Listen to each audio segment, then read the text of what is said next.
Bonjour, aujourd'hui pour la petite bulle de vie, j'avais envie de vous parler du fait de donner son décodeur à l'autre.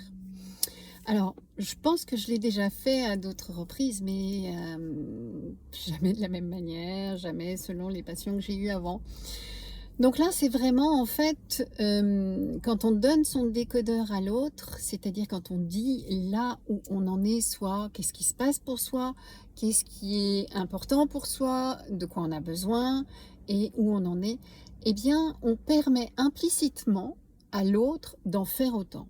C'est-à-dire que se positionner dans nos besoins, dans ce qui est juste par rapport à nous, va permettre à l'autre d'en faire autant.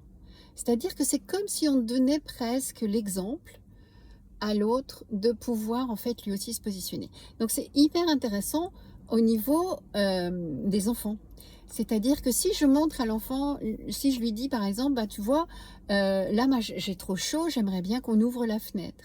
L'enfant sait que en fait, si vous voulez ouvrir la fenêtre, c'est pas parce que vous pensez que lui a trop chaud, c'est pas parce qu'en fait il se dit qu'il fait trop chaud en général, mais vous positionnez vous. Donc ça lui permet aussi de dire, bah non, moi j'ai pas trop chaud. Ou ben moi ça va, j'ai pas envie qu'on ouvre la fenêtre, par exemple. Mais je vous donne cet exemple-là, mais c'est valable pour tout un tas de choses. Ce qui fait que plus vous apprenez, vous, à vous positionner dans votre ressenti, dans ce qui se passe à l'intérieur de vous, plus vous permettez à l'autre d'en faire autant.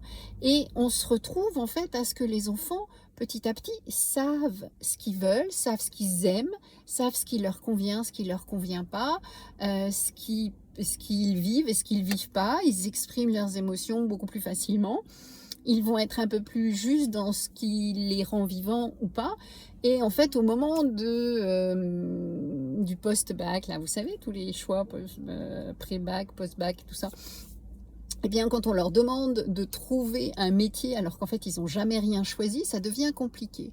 Alors que si, en fait, ils ont appris régulièrement à savoir ce qu'ils aimaient, ce qu'ils n'aimaient pas, ce qui leur convenait, comment ils se ressentaient, etc., ils vont avoir plus de facilité, alors je ne dis pas que ça va être simple, mais ils vont avoir plus de facilité à voir ce qu'ils aiment et à aller vers des métiers qui leur correspondent. Ça paraît tout bête, ça paraît d'un bon sens, mais en fait, on fait assez peu ça.